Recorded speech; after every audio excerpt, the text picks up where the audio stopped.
¿Dónde estás? Aquí saliendo de los talleres de Bello, pero esto todo está perdido, hermano. Todo está montado, voy a seguir para allá. En 1866, el entonces presidente del Estado Soberano de Antioquia, Pedro Justo Berrío, firmó la Ley 78, mediante la cual se daba vía libre para la construcción de un ferrocarril en Antioquia. Después de algunos estudios, se llegó a la conclusión de que lo ideal era unir a Medellín con el río Magdalena, por ser esta la vía de comunicación de mayor flujo en el país por aquellas épocas. Buenas. El cruce aquí de la variante de Bello está perdido.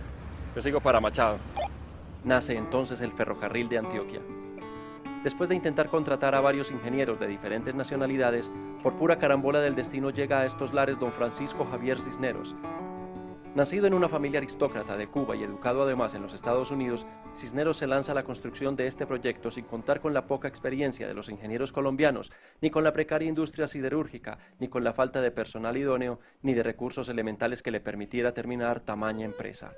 Los trabajos comenzaron el 28 de noviembre de 1874, pero el primer riel se clavó el 29 de octubre de 1875, casi un año después, cuando la humanidad se enamoraba por primera vez de la Carmen de Bizet.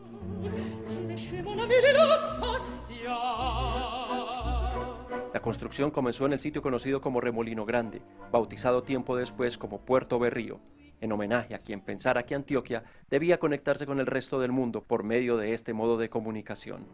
Don Pedro Justo, el de Santa Rosa de Osos. Ahí es donde entramos en esta historia. Según por cuentas, el apellido de mi cédula es por descender directamente del árbol genealógico del gobernador presidente. Eso por un lado. Y por otro, pocos meses atrás encontré en un cajón, olvidado y descompuesto, un venerable reloj ferrocarril de Antioquia que había comprado en una prendería del centro de Medellín por allá en los años 80.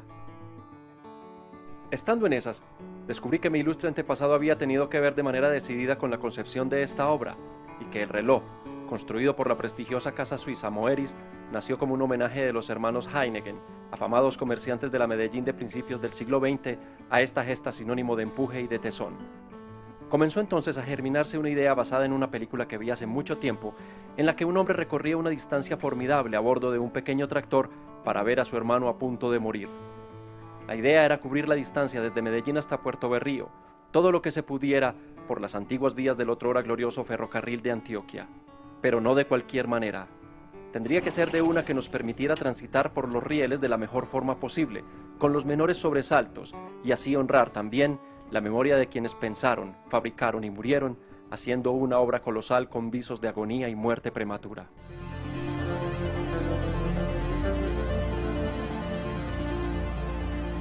Un grupo de amigos que finalmente no teníamos idea qué esperar, a qué atenernos o qué encontrar, nos embarcamos en la ocurrencia de buscar un cadáver desperdigado a lo largo de un mapa desdibujado pero conocido, desde los tiempos en los que creíamos que todo sería más fácil.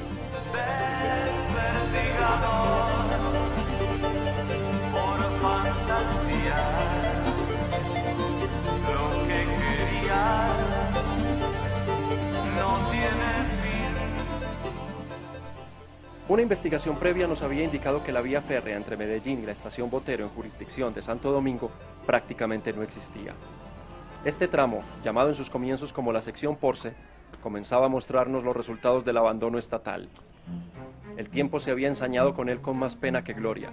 El robo de las vías, las invasiones y la persistencia de la vida por cubrir el mayor territorio posible no dejaban más de 100 metros libres de recorrido por las líneas que alguna vez trajeron las sedas y las especias de Oriente, la moda de Europa y el mundo del mundo. Y así empezamos. La estación Medellín se levanta como recordatorio de esos tiempos en los que el tren se llevaba y traía cosas y gente. De la estación Villa ya no quedan sino las fotos.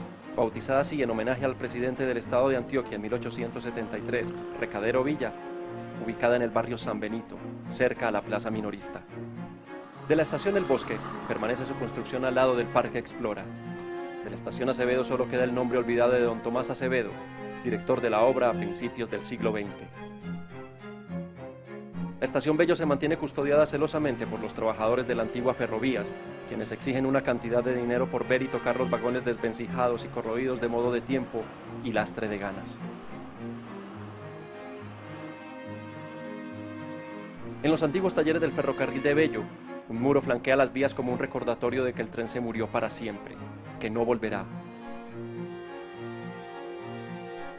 Más adelante, la estación Machado, bautizada en honor al maquinista Juan Machado fallecido en un accidente cerca a Caracolí, simplemente no existe. Exactamente con la misma suerte corrió la estación Copacabana, paradero donde los campesinos bajaban a comprar de manos de los vendedores acuciosos los éxitos musicales de los artistas que hacían furor en el momento. De allí, de las notas chillonas que salían de las victrolas y fonógrafos apostados en las cantinas y estaderos que comenzaban a formar los caseríos cercanos al tren, salió el término música de carrilera, que como su semilla, seguramente correrá la misma suerte cuando las nuevas generaciones la entierren sin afán y sin darse cuenta siquiera. 1000 kilómetros he caminado buscando el olvido y un cruel sentimiento, y no logro poder olvidarlo porque más te grabas en mi pensamiento. 7 noches que llevo sin verte son 7 puñales clavados en mi alma. Unos kilómetros al oriente nos encontramos con lo que fuera la estación Ancón, habitada por una familia cuyo apellido jamás supimos debido a que en cuanto nos vieron salieron despavoridos a esconderse, se conserva en pie un poco a la fuerza. Una casa de arquitectura criolla como cualquiera de la región antioqueña mostraba pequeños rigores, pero si tenemos en cuenta sus casi 100 años antes. Pero su historia ya fue contada y en este caso, nosotros seguíamos de paso.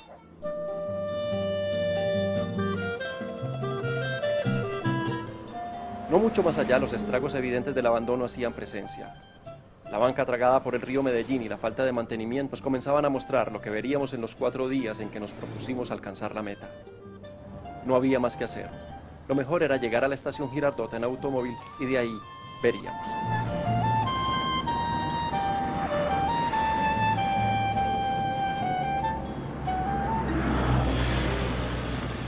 Después de comprobar la pérdida de la vía a la entrada del municipio, llegamos a lo que fuera la estación Girardota.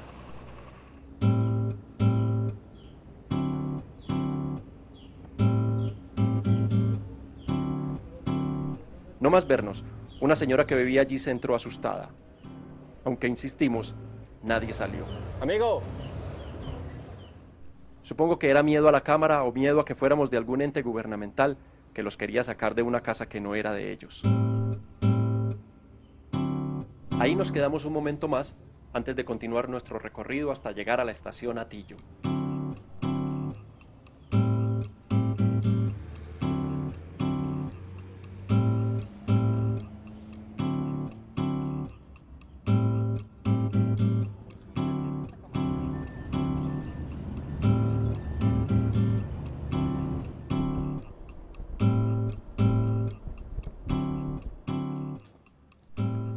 Bonita, decentemente tenida gracias a los esfuerzos de un cura de las cercanías y de una junta de acción comunal que la utiliza para sus reuniones. Por lo menos aquí, el polvo no es lo único que entra y da cierto tufillo de esperanza saber que el ferrocarril de Antioquia sirvió para los agasajos y festines de otros que ni siquiera lo conocieron.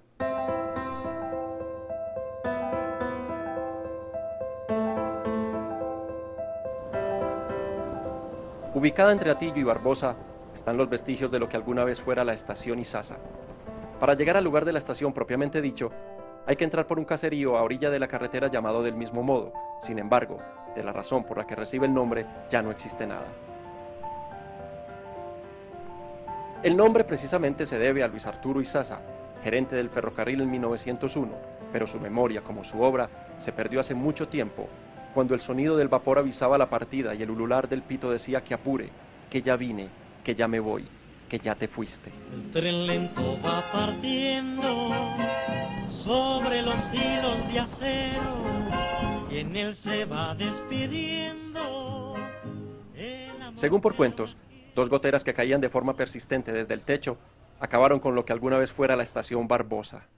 Sus muros mostraban, sin embargo, que la estación había sufrido algunos arreglos, como nos lo confirmaría don Blas Alejandro. Llevándose mi alegría a tierra lejana, maldito tren. Del 55 al 60.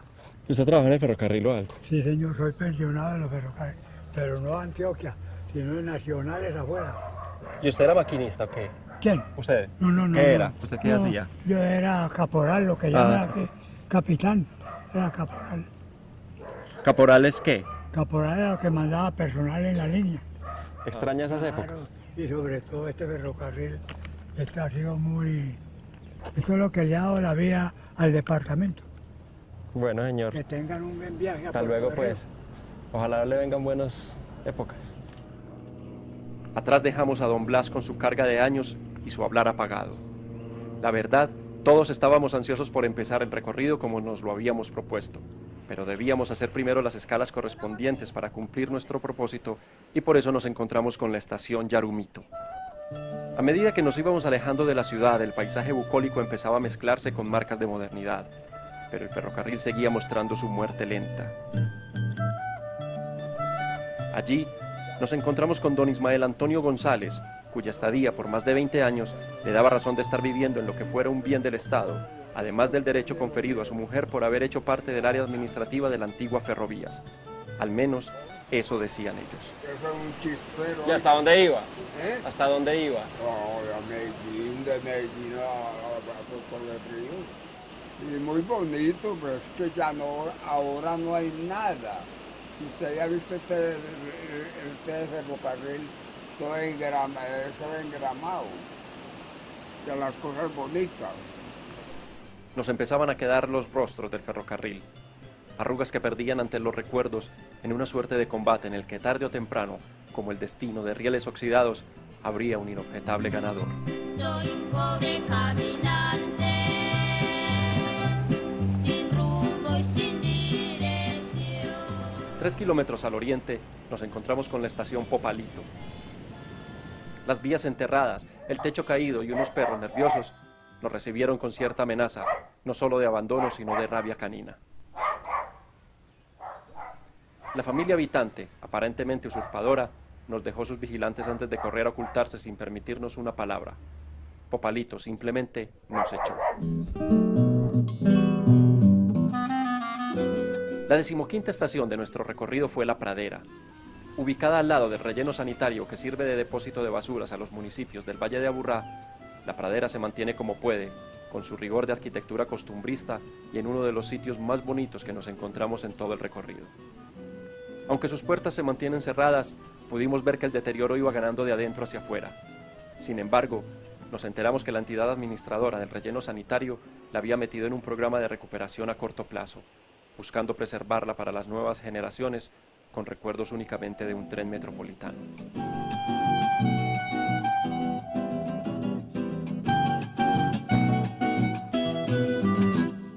Y entonces, por fin, la estación Botero.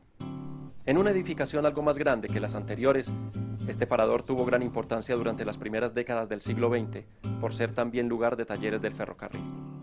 Hoy, Botero, corregimiento de Santo Domingo, continúa debiéndole su nombre a la estación bautizada así por don Fabriciano Botero, gerente de la obra a fines del siglo XIX. Después de que la señora de la familia que habita allí comenzara a recoger la ropa tendida por pena de nosotros y de que fuera inútil hablar con ella, dimos comienzo por fin a nuestra travesía.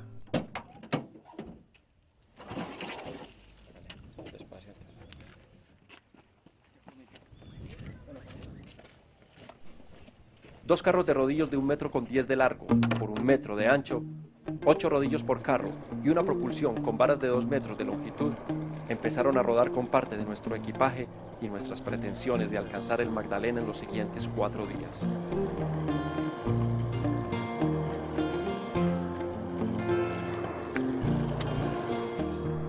Pero en los primeros 200 metros comenzamos a tener tropiezos. Aquí tenemos que frenar.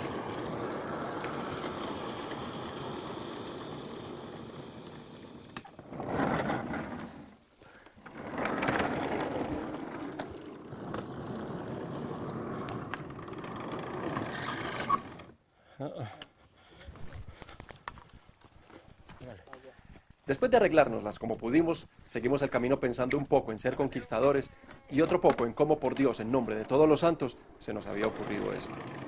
Móntense.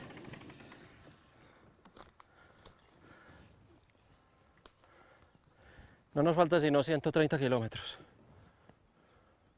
Vamos. Montate. Montate, Juan.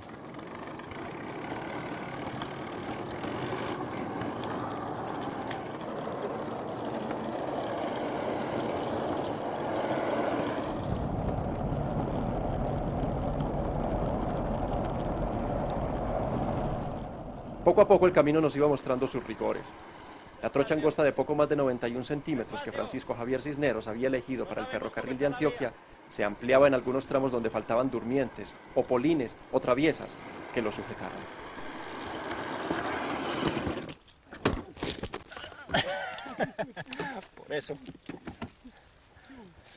Por eso, no sabemos cómo está la vía, entonces hay que darle espacio.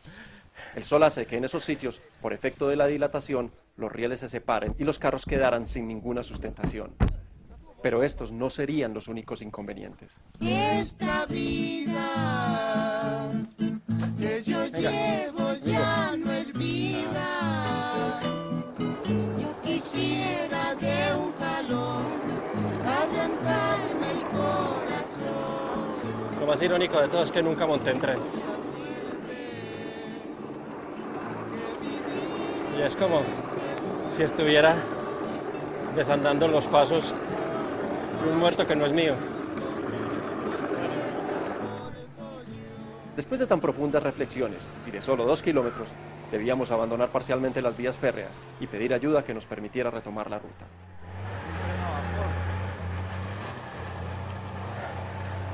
Bueno, aquí sí, de malas.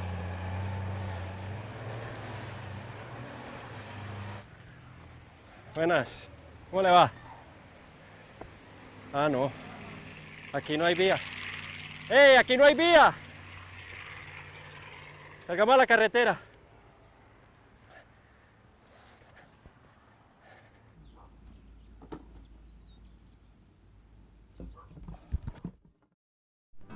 Unos 300 metros más adelante, comenzamos el camino en subida hacia la estación Porce. A medida que coronábamos los 2 kilómetros que nos faltaban para llegar al poblado, sentíamos el gusto de estar allí. La temperatura comenzó a descender con estima por estos viajeros, mientras el paisaje espectacular del valle del río Porce nos daba el gustico de compartirlo y apreciarlo.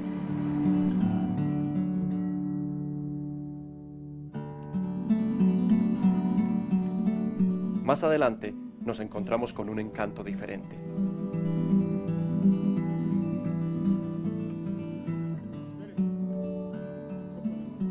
¿Usted se gana la vida con eso o qué? Pues a lo menos me entretengo mucho tiempo y compro de pronto arroz también. Sí. ¿Y cómo se entretiene ella? Ah, no, porque es una terapia para uno de esta edad y decir que baja empujándolo y todas esas cosas y traigo gente de turismo de aquí a los baños y después subo empujándolo también para arriba. ¿Y cuánto cobra por la idita de la montada? Ya en el carrito y los bajo en 5.000 pesos. 5.000 pesos cada uno. No. Todos el viaje vale 5.000 No pesos. baja uno en 8 o 10, no, ni los 8 minutos. Lo que más yo hago es como enseñarle a la gente que así como Aurora, que tiene ya 73 años, hagan mucho. Yo soy representante de una asociación de mujeres Cañón de Río Porce, que es a nivel de regional. Manteo 100 socias y hace unos 7 años me mandaron a Francia. Ah, sí, estuve en Francia. Fui mujer antioqueña de oro en la primera promoción, ahora 13 años. No, pues es que nos encontramos con una celebridad. Una viejita berraquita. Sí, berraquita. ¿Y cuántos viajes hace allá a los charcos? No, cuando hay así turismo, los que me resulte. Qué bueno de reconocido. ¿Cómo le ayudamos o qué? Doña Aurora, nosotros levantamos entonces acá y lo pasamos no hay necesidad. No, vea, A yo ver, por ¿cómo? eso trabajo facilísimo, porque si no volteas, ¿Y pasa aquel? pásalo. Sí, ahora se está haciendo estos rodillos, otros de mesita y motorrodillo. El motorrodillo trabaja de acá de Porce a El Limón, pasando el túnel de la Quiebra. Muy bien. Y hay que Doña Aurora, aprovecharlo. Muchas gracias, que le vaya muy bien. Hasta luego, pues. Un placer conocerla. Hagamos turismo a ver si A ver si de pronto, se sí, señor. sobrevive por aquí. Me parece bien. No, es que este es un barrio de Medellín. Es que estamos muy cerquita. Estamos muy cerquita, sí, señor. Estamos muy cerquita. Bueno, doña Aurora, que le vaya muy bien.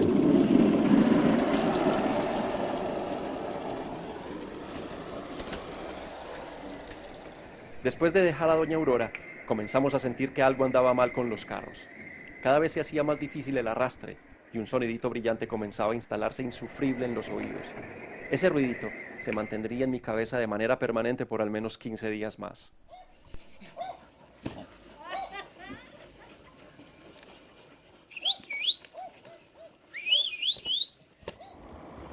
Después de unos minutos llegamos a Porce, su estación. Conservada decentemente por los ahora ya familiares habitantes intrusos, nos dio la bienvenida en forma de Mari. Estación Porce. Lo que queda de Estación Porce. ¿Usted vive aquí? ¿Y eran familiares o vos tenías que ver algo con el ferrocarril? No, nada. Simplemente viven aquí. Yo llevo 12 años. 12 años. No, pues ya. Y nunca les han dicho nada, nunca les han... Nada. Bueno. Nunca nos dicen nada, simplemente cuando viene gente de la empresa, dice que eso es patrimonio nacional, Ajá. que esto es del Estado, toman medidas y ya. Pero no hacen nada tampoco. Nada, nosotros le hemos ahí metido lo que podamos. Ajá. Allí otra familia. Allá Son varias familias. Sí. Ya. Muy bien. Entonces, ¿a cuánto estamos de Santiago? En Montorrodillo por ahí 15 minutos. O sea que la vía está buena, pues, se puede uno ir No, sí, así empujando, claro. hasta Santiago. Sí. Hay pues espacios que se ha volcado, pues, pero las rieles están así en el aire, pero se sostiene. Uno después no le pasa nada. No le pasa. Bueno. No le pasa. Bueno, entonces vamos para Santiago. Hágale.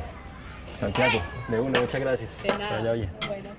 La tarde caía con rapidez y por eso debíamos continuar si queríamos ver Santiago ese día. Pero entonces, Leo, el esposo de Mari, vio algo que no le gustó. Es que yo creo que aquí esto aquí fue en una de las descarriladas. Lo llena. Ah, sí, es lo que queda. ¿Y estaba pesado cuando le descarriló? Estaba con otro encima. Sí. Claro. Como es tan estrecho esto ahí, lo que vos decís. Entonces, claro, se salió y nosotros estábamos encima. ¡Pah! Ahí quedó la torcida. Mala intención. ¿En dónde nos lo pueden arreglar? Aquí en el taller, ahí es de los de esa arenita para allá. Allá donde están esa caneca amarilla ahí encima. Ok. Ahí. Listo.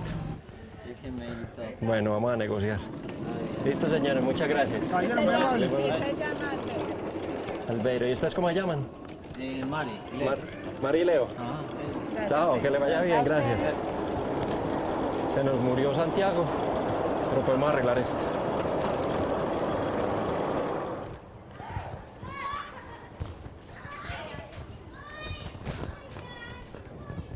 Buenas. ¿Quién es Albeiro? Albeiro, ¿vamos a Albeiro? Nos mandaron donde usted, hermano. Que usted era el propio.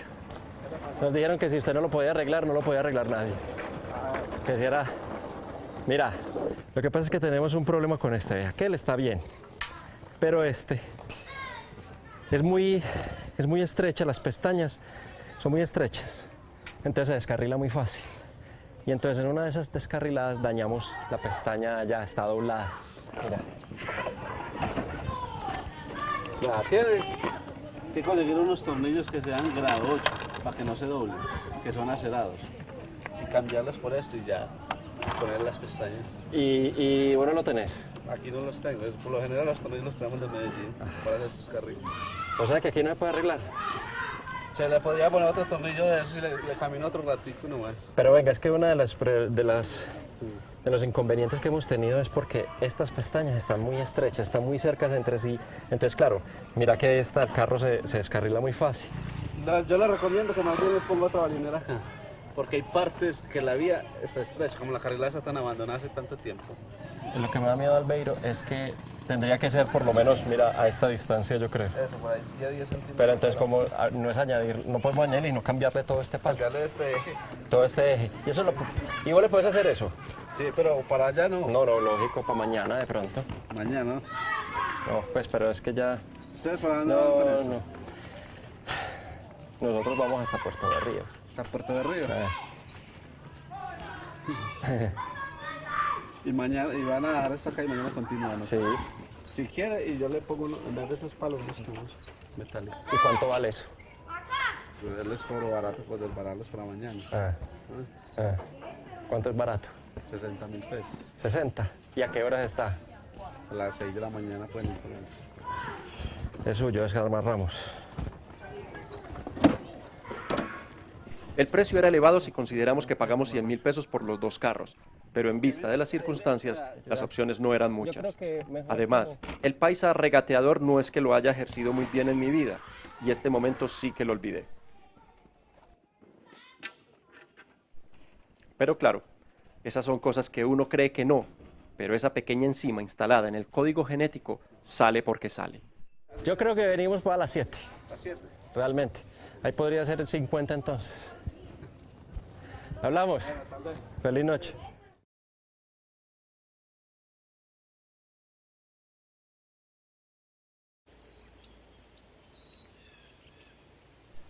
Muy AM, llegamos a reclamar los carros.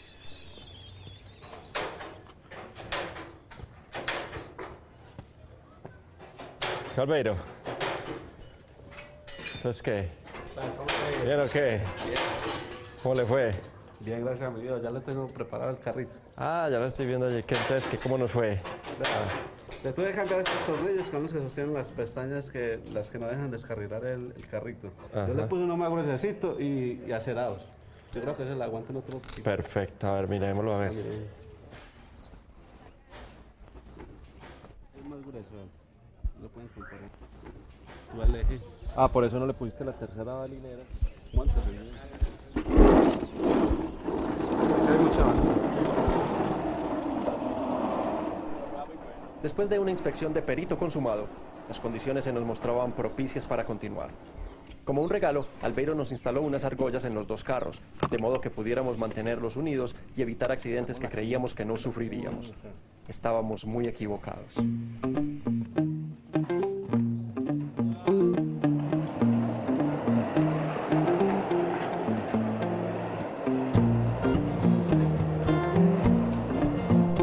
El comienzo del camino hacia Santiago lo hicimos en la compañía cada vez más familiar del Gosque, esa raza canina que nos hace tan autóctonos.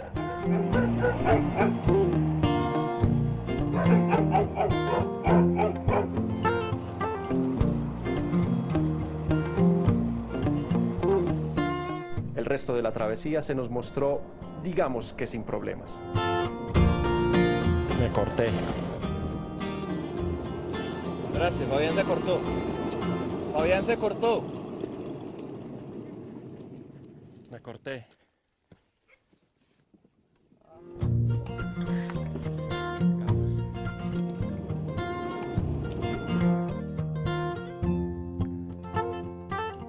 Como si pocas cosas y tiempo hubieran pasado, el estado de las vías se mantenía en condiciones muy decentes. Con una inclinación de no más del 6%, como lo calculó Cisneros, la subida no fue fácil. Para colmo de males, uno de los remos se nos había perdido y debimos improvisar el palo de una escoba. Afortunadamente los 1.64 de Edison se acomodaban a la longitud de la pala sin mayor malestar.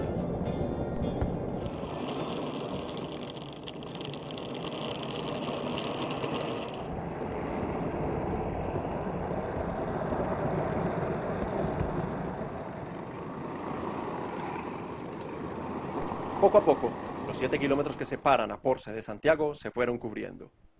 En algún momento, mientras descansábamos un rato antes de continuar, Juan José, él, preguntó si no íbamos a ponerle un nombre a los carros. En un ataque de desbordante imaginación, propuse que si íbamos al Oriente, entonces viajábamos en el Expreso de Oriente, haciendo alusión, claro, a la famosa obra de Agatha Christie. En adelante fueron Expreso de Oriente 1 y Expreso de Oriente 2.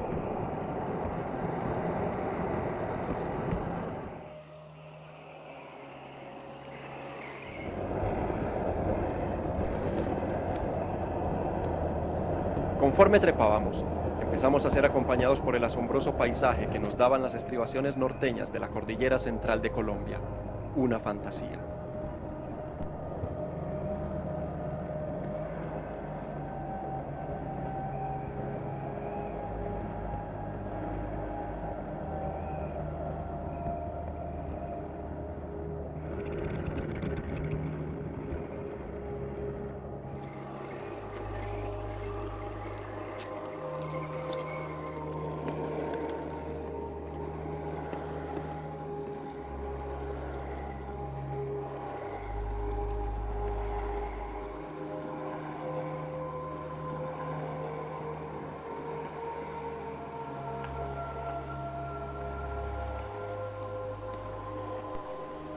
Por fin, después de varias horas de caminar, empujar y deslizarse, llegamos a Santiago, por lo menos lo que quedaba de mí.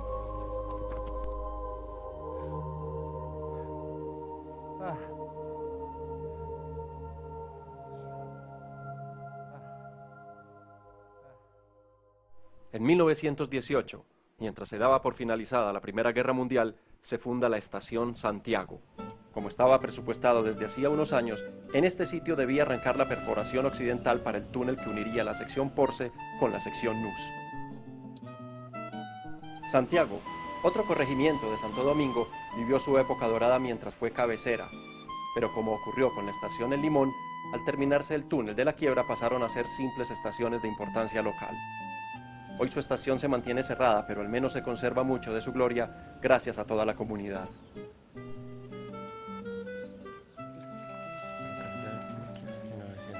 1929, construido bajo la administración del general Pedro Augusto Berrío. Después de chicanear un poco con mi venerable ferrocarril y de expresarle mis temores de atravesar el túnel en los carros que teníamos, decidimos preguntarle a don Israel Arboleda, oriundo a mucho honor de Santiago de Santo Domingo y propietario único del motorrodillo. Vení, que el señor nos puede ayudar. El parcero. Buenas. ¿Cómo le va? Israel, pregunta. Nosotros en esas mesitas vamos hasta Limón. Sí pueden pasar, pero en una porque la otra está muy pequeña. Sí, la otra no nos da. Tiene rodillo muy pequeño.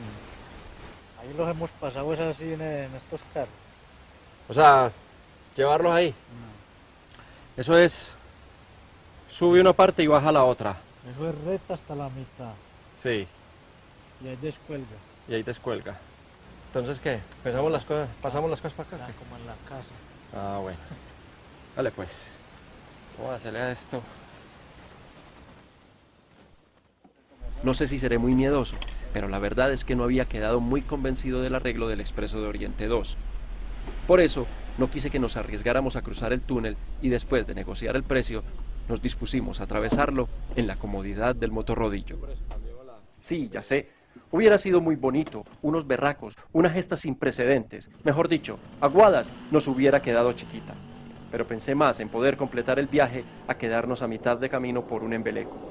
Y al escuchar los golpes de los rodillos contra los rieles, quedé tranquilo de la decisión. El túnel de la quiebra se construyó entre 1926 y 1929, justo los años anteriores a la Gran Depresión en Norteamérica. En ese momento, el ferrocarril de Antioquia constaba de 2 tramos separados por la cuchilla de la quiebra. Los 2 frentes comenzaron al tiempo desde Santiago y desde El Limón. Según cálculos, la obra quedó con 60 centímetros menos de los presupuestados, dando como resultado 3.472 metros de longitud. Las líneas se encontraron con una diferencia de 4 centímetros. La que venía de El Limón se desvió 2 centímetros y 3 décimas hacia el norte, y la de Santiago 1 centímetro y 7 décimas hacia el sur. Ese monumental error fue del ingeniero Alejandro López, quien 30 años atrás había dicho que la mejor manera de conectar las secciones era mediante un túnel, y en eso se basó para su tesis de grado. Un visionario. La diferencia de apenas 38 metros de declive entre las 2 estaciones se superó instalando 1.700 durmientes de comino crespo y con la excavación de un conducto de 3 metros con 20 centímetros de altura y un ancho parejo de 4 metros. Esta La construcción más imponente del ferrocarril de Antioquia se convirtió en su momento en motivo de peregrinaciones y admiración de todo tipo de personas, que tuvieron que esperar, sin embargo, 55 años para haber terminado por fin el motivo de orgullo de los antioqueños, que la distinguieron como su obra magna.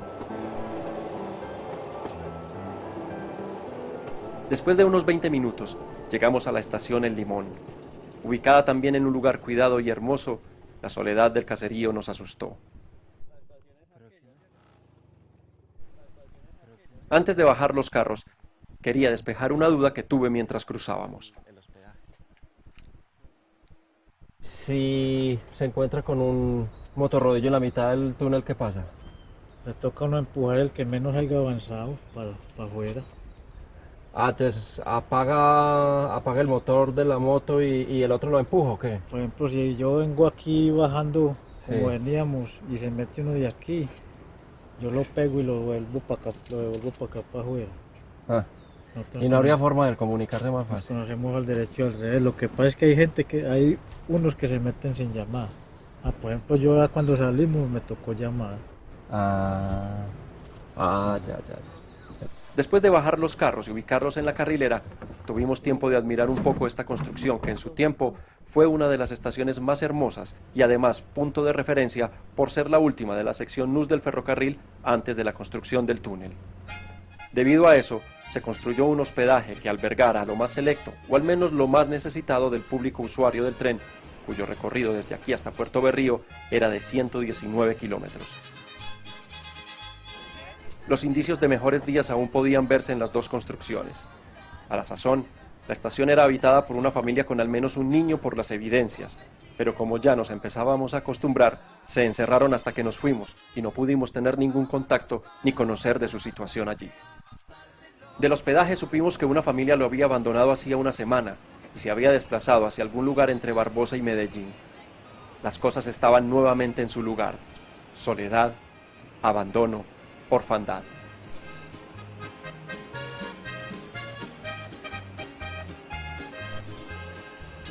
Decidimos entonces seguir hacia Cisneros. El viento en la cara, el sol por compañía y la ilusión de proeza única nos daba el impulso que ya nada podía detener. Hasta que apareció Johnny.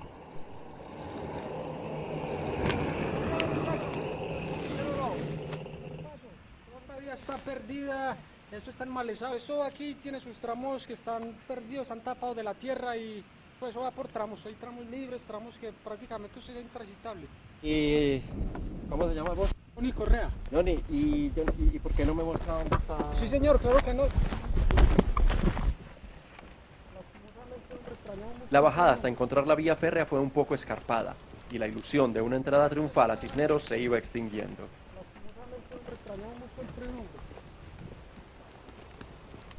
Sin embargo, seguimos adelante tratando de encontrar el punto que Johnny nos estaba sugiriendo. Efectivamente, este tramo estaba tan enmontado que los rieles apenas se veían. Incluso una locomotora con toda su fuerza apenas tendría posibilidades de traspasar los obstáculos con los que nosotros no teníamos ni la menor oportunidad.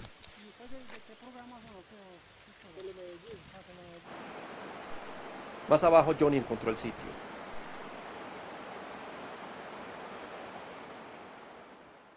Johnny. Sí señor, ¿cómo no? ¿Y será que vos nos puedes ayudar a pasar esas mesitas para allá, para la parte buena? Claro que sí. Pensando en lo que nos esperaba, le propuse que nos ayudara a bajar los carros, a lo que él accedió después de negociar una no tan gruesa suma de dinero. Y así fue.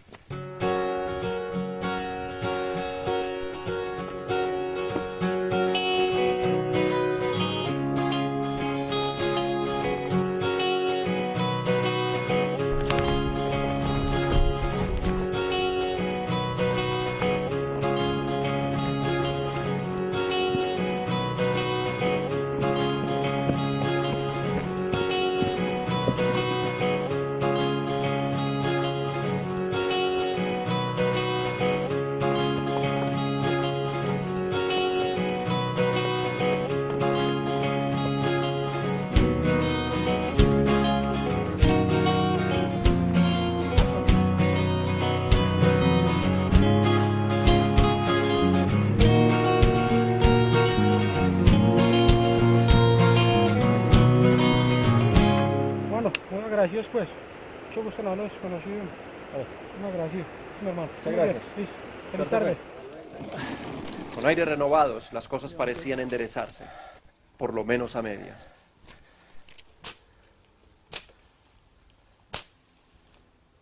Ya estos son durmientes de cemento. Ahí ya sí están, ya no se abren las vías, ya están ancladas. Mis grandes conocimientos nos empujaban ahora hacia el resto de una jornada que empezaba a componerse. Todo era espléndido, aunque no faltaba uno que otro tropiezo sin importancia.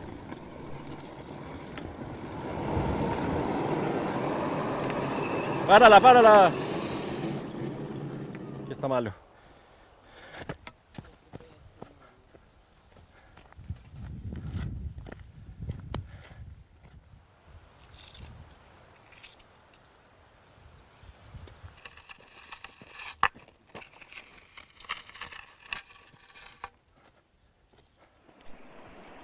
La tarde iba cayendo y la luz mágica de enero nos enmarcaba en una pintura generosa de luz y color.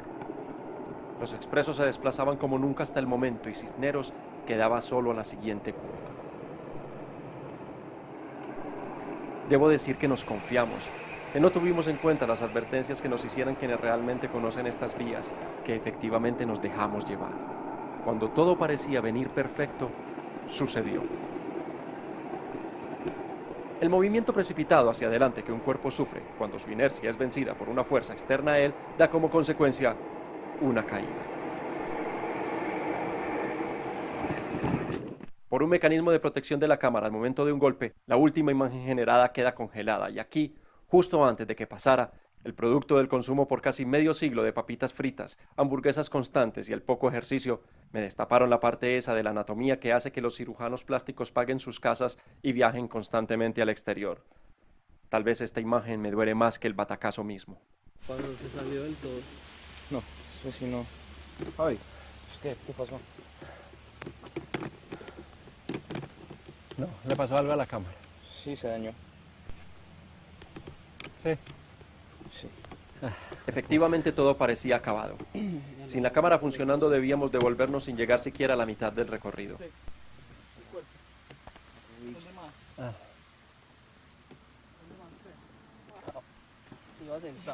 O sea que de pronto no se dañó del todo, de pronto... Entonces, no sé si por un milagro o por la habilidad de Esteban, nuestro camarógrafo, el aparato revivió y con él un poco del humor que necesitábamos.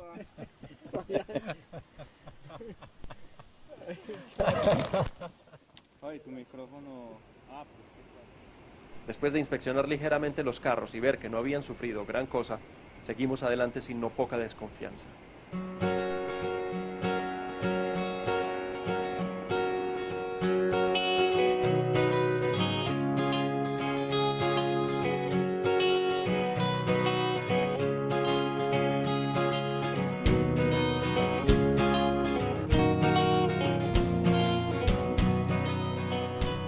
El tramo que nos separaba de Cisneros lo cubrimos de manera moderada, hasta que llegamos a la estación con algunas heridas leves y un cansancio demoledor.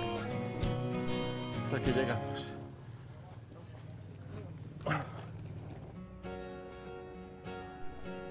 Antes de buscar alojamiento, pudimos apreciar un poco de la edificación bautizada en honor al hombre que había empezado todo. Siendo un caserío llamado Zarzal a principios del siglo XX, el ferrocarril le dio el empuje para convertirse en el municipio de poco más de 10.000 habitantes que ahora es, y que sirvió de epílogo al segundo día de nuestras andanzas por esta región del territorio antioqueño. Por el momento, era tiempo de descansar.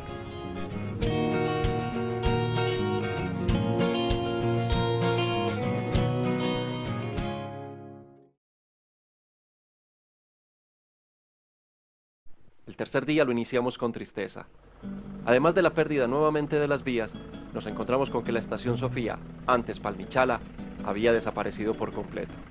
Bautizado en honor a la hija del presidente Rafael Reyes, esta estación mostraba los rigores de la falta de aplicación de ese empuje paisa, que a la hora de la verdad nos ha hecho tanto daño como beneficio.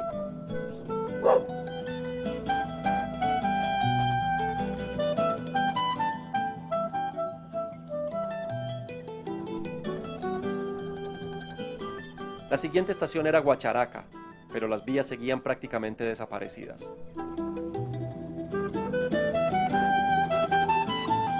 Para llegar allí, debimos tomar una carretera que describía hermosos parajes surcados por el río Nus, hasta dejarnos con una de esas sorpresas con las que uno siempre se regocija y llega a pensar que todavía hay signos de esperanza para un país que es más rural que urbano, a pesar del empecinamiento de los que están arriba de nuestra cadena alimenticia.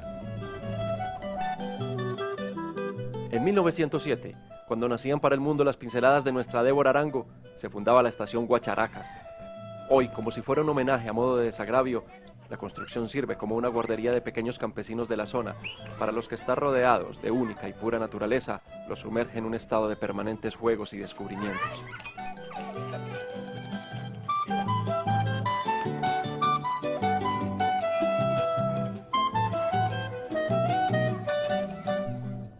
Siguiendo por la carretera 62 hacia el oriente, nos encontramos con la estación Providencia, inaugurada en 1906. Al ver que las condiciones de la casa como tal no se distinguían especialmente de lo que ya habíamos visto, resolvimos seguir hasta San José del Nus.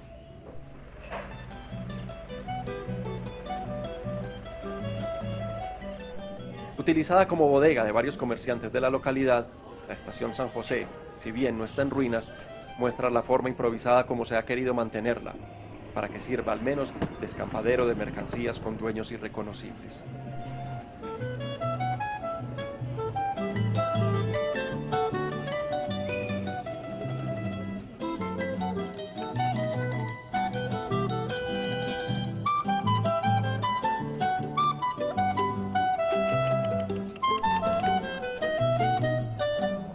Después de preguntar, nos dijeron que de allí en adelante, inclusive hasta Puerto Berrío, la carrilera era una autopista.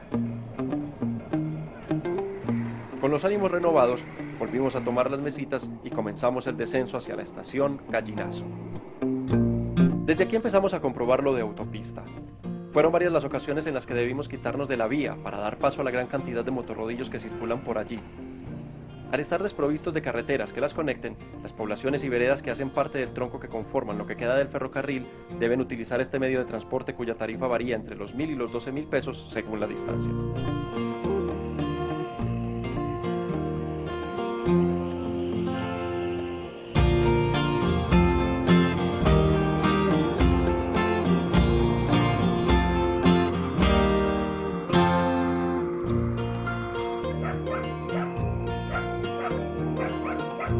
El transcurso hasta Gallinazo pasó sin mayores sobresaltos. Lo mejor fue que en un sitio del recorrido encontré una vara lo suficientemente larga como para que nos ayudara en el arrastre y por lo tanto pudimos reemplazar la de Edison, que ya empezaba a tener dolores de espalda por lo corto de la que tenía.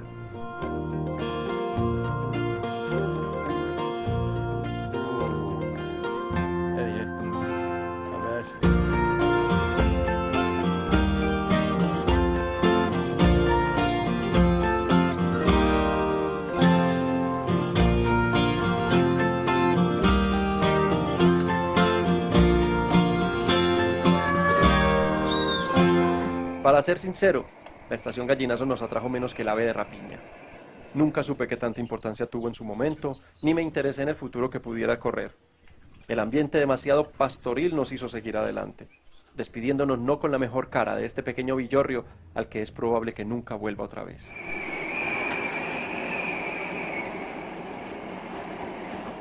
Seguimos nuestro camino hacia la estación La Gloria, renombrada luego como Neftalí Sierra, ingeniero, diseñador y constructor de los talleres del ferrocarril en Bello y del famoso Hotel Magdalena en Puerto Berrío. El recorrido de poco más de 3 kilómetros lo zanjamos muy bien. Bordeando el otrora cristalino río Nus y ahora teñido por la explotación informal minera, el declive de la vía nos ayudó a superarlos en relativamente poco tiempo. Entonces, justo antes de la estación,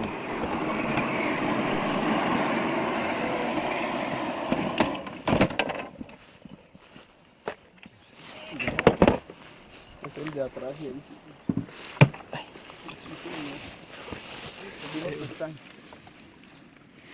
Ese sí se volvió, No, tenemos un daño más grave. Mira, se salió esta minera. ¿Se salió? Sí. Ah, sí. ¿Cuánto hay de que agarrar, Coli? Más bien el concepto hay 1 hora y media al paso. Hora y media. Siempre. Todo bajadita. Sí, bajadito. Muchas gracias. Bueno, ¿Ustedes están en La Gloria? sí. ¿Sí? ¿Seguro? Nada. Bueno, hagámosle despacio. Hagámosle despacio.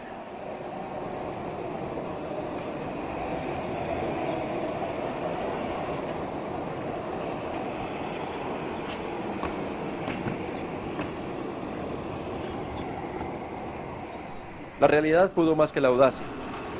Más adelante debimos tomar un motorrodillo que bajaba sin pasajeros hacia Caracolí. Ahora sí estaba preocupada.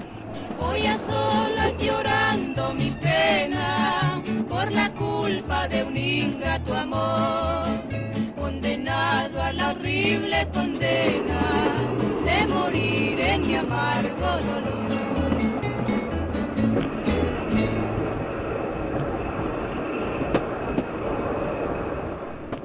Como una de esas cosas que pasan sin que uno las planee, a la entrada de Caracolí, Edison reconoció a lo lejos la figura de su padre que no sabía que venía.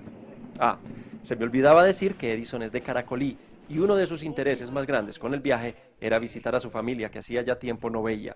Fue emocionante, ¿pa' qué?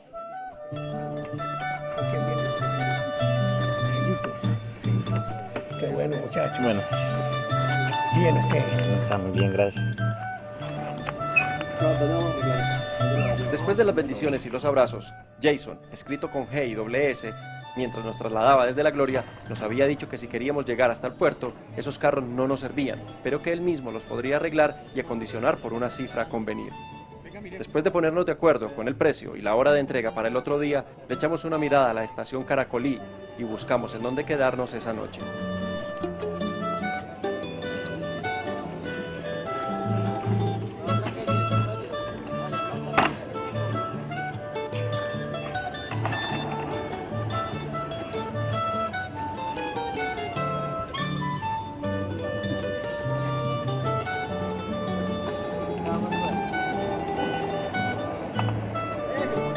La estación Caracolí fue inaugurada en 1897, después de que el contrato con Francisco Javier Cisneros fuera rescindido en 1885 y de que los trabajos se detuvieran por 9 años, mientras se resolvían los problemas metidos en los terrenos fangosos de estatutos, decretos y leyes de la República. La estación Caracolí murió, pero el poblado creció hasta convertirse en un municipio que ahora ve cómo sus habitantes siguen emigrando a la gran ciudad en busca de las oportunidades que alguna vez les trajo el ferrocarril de Antioquia.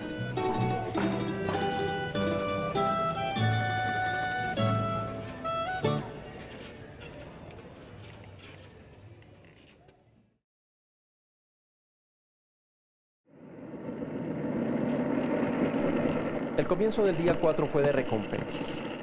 El trabajo de Jason con los carros no sabría describir. Nuestros coches eran la simbiosis de un Fórmula 1, un todoterreno y un tractocamión. Ahora sí, nada podría detenernos. El conjunto de 24 balineras de 10 centímetros de diámetro y los ejes o timones de 1,20 de ancho se resbalaban por los hilos de hierro como si fueran el paradigma del desplazamiento. De esta manera, ya no teníamos ningún temor de pasar por este tramo de la vía en donde murió el maquinista Juan Machado, quien no pudo detener la locomotora a su mando después de que pisara un derrame de aceite y se estrellara contra un barranco. De todos los tramos del ferrocarril de Antioquia, el de Caracolí a Monos fue el más difícil y el que más se demoró, pero para nosotros en nuestras nuevas naves fue un deleite.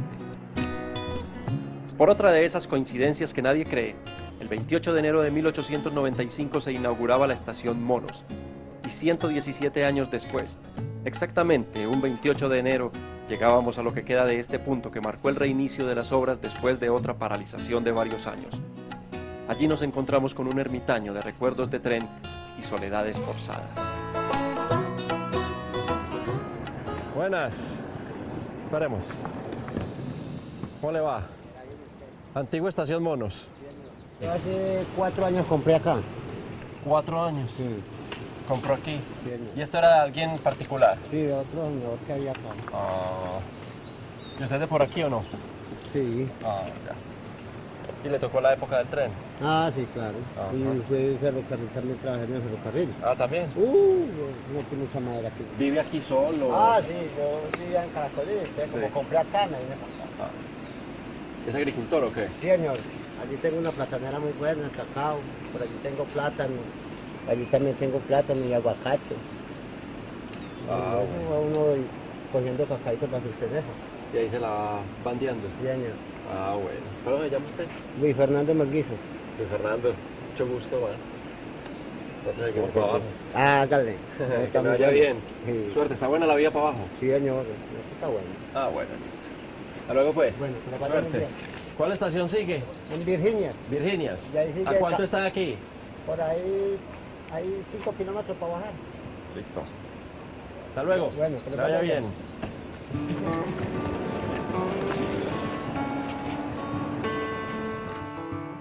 A partir de aquí entramos en el territorio que alcanzó a construirse bajo el mando de Cisneros. Los 11 años que había durado el contrato solo le alcanzaría hasta este sitio, pero dejó su legado en forma de un telégrafo de Medellín a Puerto Berrío, un manual de administración de ferrocarriles y la fundación de una ciudad para el futuro. A Virginias, próxima estación, llegamos en menos de una hora. El calor ya empezaba a ser sofocante y entre los datos que recibíamos y la necesidad de dar paso a los motorrodillos, decidimos que lo mejor era seguir, no sin antes echarle un vistazo a la estación que se conservaba en un decente estado al menos por fuera.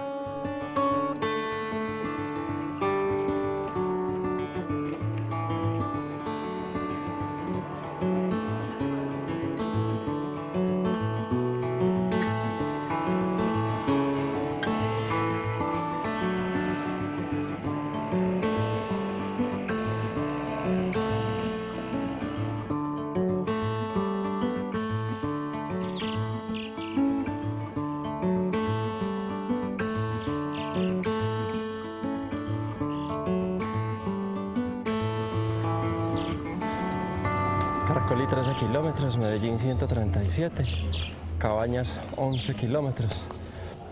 Entonces, ¿qué? ¿Seguimos? Dejamos Virginias a 617 metros sobre el nivel del mar para alcanzar los 534 de la estación Palestina, ubicada 2 kilómetros más adelante.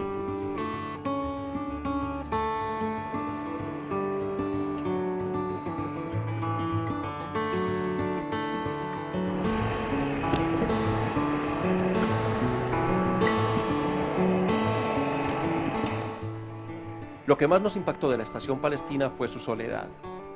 En un país cuyo corazón es el de Jesús y aún así no le alcanza para que fuéramos gobernados por el afecto, por primera vez en todo el recorrido sentimos algo de temor por la sospechosa ausencia de personas que parecía que hubieran huido por alguna razón y para completar, el ya infaltable encuentro con los viejos amigos gosques de la carrilera.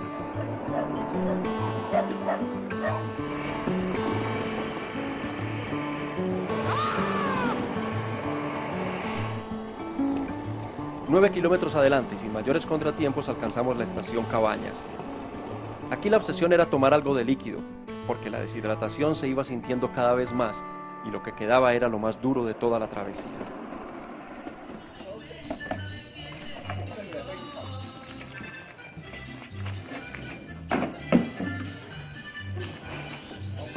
Estamos en Cabañas.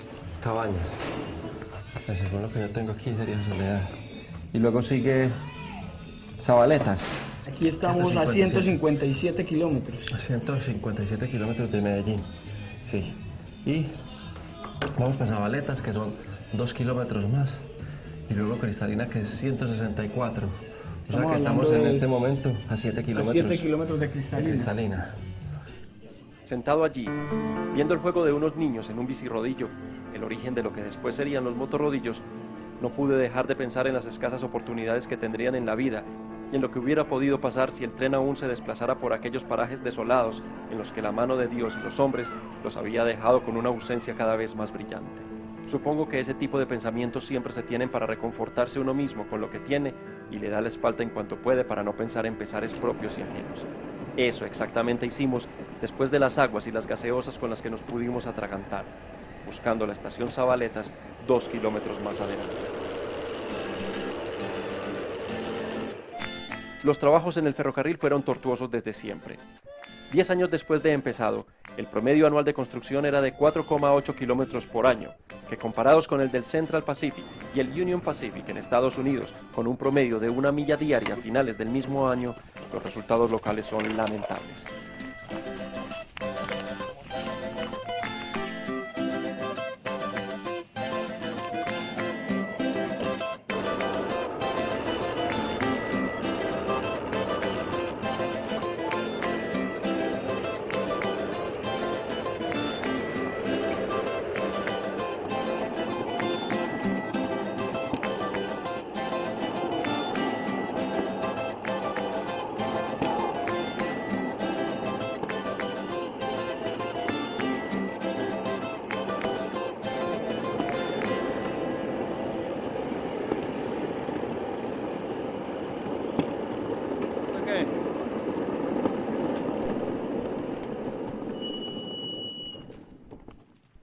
Hacia el mediodía llegamos a la estación Zabaletas. Ubicada a tan solo 32 kilómetros de Puerto Berrío, tardó sin embargo 8 años para ver pasar el tren en 1882. Habitada por alguien que nunca vimos, pero que al menos sabíamos que tenía perro, Zabaletas nos dejó pasar de largo para buscar la estación Cristalina, 5 kilómetros más adelante.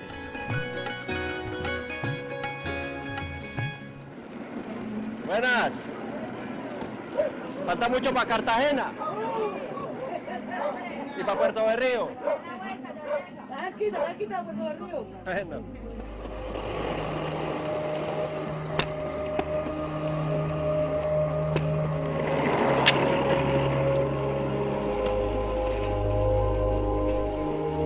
El paisaje comenzaba a cambiar definitivamente.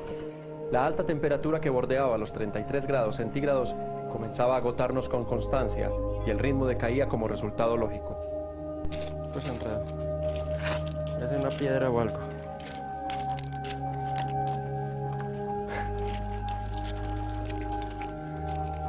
Volvemos. A ver. Fue algo. Montémonos, montémonos.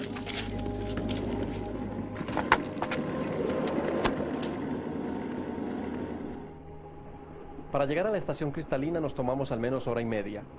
En lo único que yo al menos podía pensar era en agua limpia, sucia, caliente, fría, como fuera. Yo quiero un bolis de esos. Quiero un bolis de esos. Sí. ¿De qué sabor hay?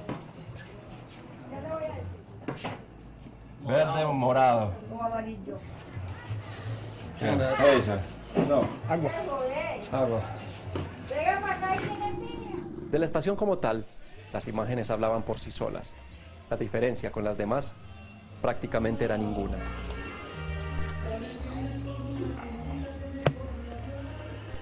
Saliendo de Cristalina, nos encontrábamos a solo 27 kilómetros de nuestra meta.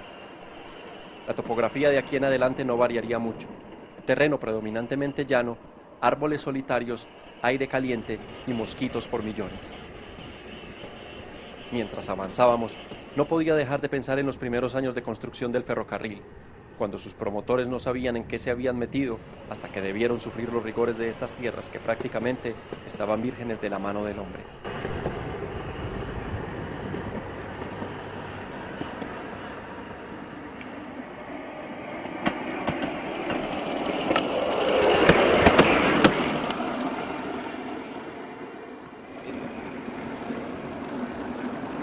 Calera.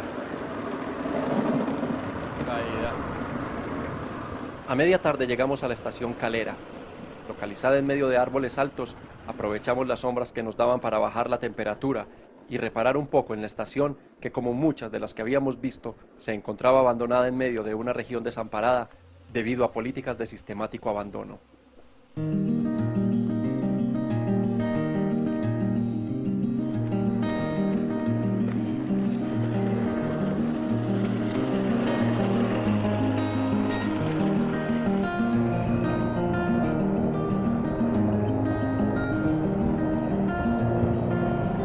Hay cosas, momentos y personas que solo significan lo que significan para cada quien. Todas viven en el ámbito de lo querido y por eso tienen su respectivo espacio en el corazón. Como en muchos momentos del viaje, la batería de la cámara se agotó. Tal vez debido al calor agobiante el aparato no quiso prender por largo rato, y justo en ese lapso, una ráfaga de aire me tumbó el sombrero haciéndolo volar hasta una cañada de la que no pudimos sacarlo.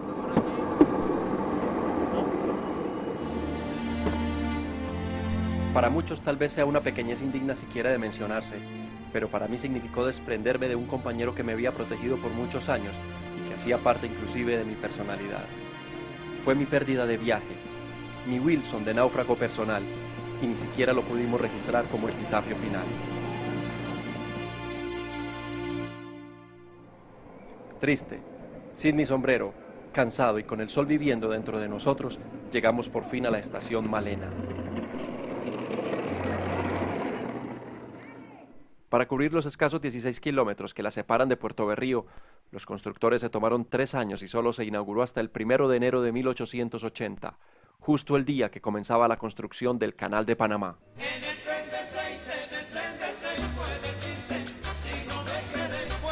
Las mercancías que entraban por el río Magdalena se transportaban en tren hasta aquí y por una carretera apenas decente hasta Barbosa, lo que redujo los costos y el tiempo de transporte.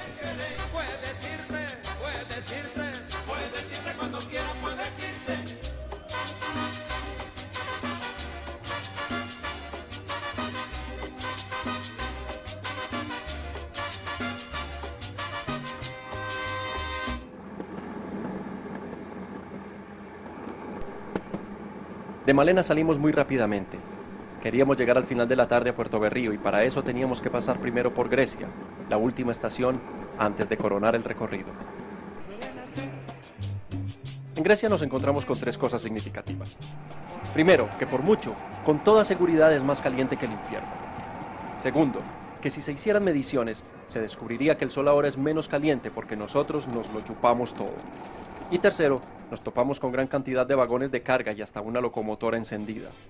Preguntando, supimos que una compañía privada, encargada del mantenimiento de las vías férreas entre esta región y la zona norte del país, tiene aquí una de sus bases de operaciones y por eso los motorrodillos que viajan desde y hacia Puerto Berrío deben preguntar antes para no encontrarse con alguna máquina en cualquiera de las 2 direcciones. Afortunadamente nosotros podíamos seguir porque ya la locomotora había terminado el turno de hoy. Al menos algo del espíritu desterrado del ferrocarril de Antioquia seguía espantando en estos lares soporíferos y calurosos. Que siga el tren y suba y ven, que siga el tren de la vida. Que siga el tren y suba y ven, que siga el tren más allá. Que siga el tren y suba y ven, con nuestras almas unidas. Que siga el tren y suba y ven, que siga el tren una eternidad. Y entonces, emprendimos los últimos 5 kilómetros hasta la cabecera de Puerto Berrío. Se iban quedando imágenes, rostros, sensaciones, afectos y emociones difíciles de olvidar. El ferrocarril de Antioquia murió el 15 de agosto de 1961 y con él, una parte entrañable de la historia de esta región que para bien o para mal, ha marcado el curso del país al menos en el último siglo.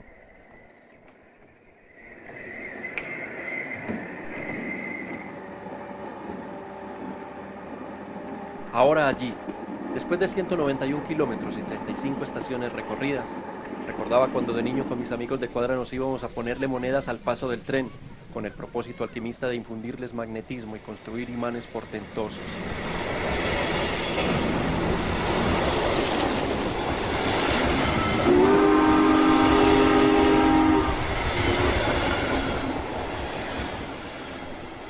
Ese es mi recuerdo más fuerte de lo que significaba en aquellos días escuchar el pito penetrante del tren viajero. Hoy que el ferrocarril de Antioquia se encuentra en uso de mal retiro, que ya su fantasma también se muere mientras transita por las vías que le dieron alguna vez una gloria no tan brillante como se creyó al principio, se me forman imágenes a manera de epílogo, salidas de un viaje inspirado, entre otras cosas, por Mr. Lynch y su historia sencilla.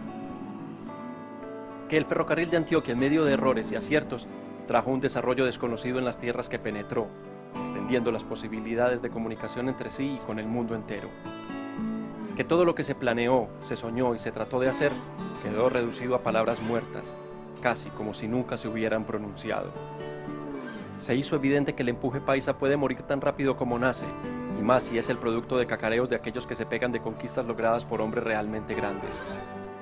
Sentí nostalgia al pensar que el ferrocarril determinó el cambio comercial y de transporte al pasar de la mula a la máquina, pero rápidamente fue superado por el desarrollo de carreteras que redujeron el tiempo e incrementaron la capacidad de pasajeros y carga. Pudimos ver que las vías férreas ya no son un patrimonio nacional. Bueno, sí, pero no de la nación, sino de la gente que las explota como debe ser, por lo menos donde se puede. Me entristece saber que no existe la menor posibilidad de que el ferrocarril de Antioquia se levante de su tumba, simplemente porque ese tipo de voluntad se murió de muerte natural. Me duele que el miedo en nuestro país es una compañía permanente. La gran mayoría de las personas que habitan las estaciones no nos quisieron hablar por temor a creer que perderían lo poco o nada que tenían o que tuvieran problemas con los mandamás de la región. Que las quebradas cristalinas se acabaron al menos en esta parte del departamento, fruto de la explotación indiscriminada de la minería informal. Y me di cuenta después de que este nunca fue un viaje de fechas ni personajes de fácil olvido. Nuestro recorrido había sido una travesía hacia el pasado, hacia el recuerdo, hacia la nada. Ah, y que los bosques no están en peligro de extinción.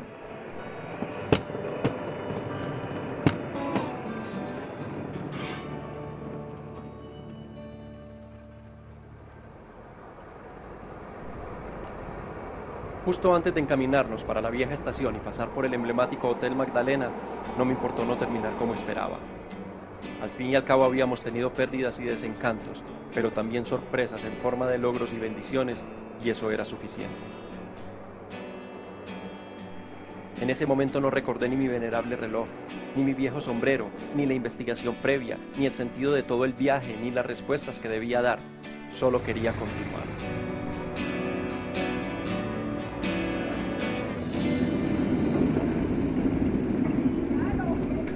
Les hice la propuesta a mis compañeros de que siguiéramos por el puente monumental que une a Antioquia con Santander y ver hasta dónde éramos capaces de llegar. Aunque no me hicieron muy buena cara del todo, decidieron acompañarme. Además, yo les había prometido que... Bueno, pero esa es otra historia. Ya se fue el tren y esta calle nunca más será igual. Aprendiste a tener miedo, pero hay que correr el riesgo de levantarse y seguir cayendo.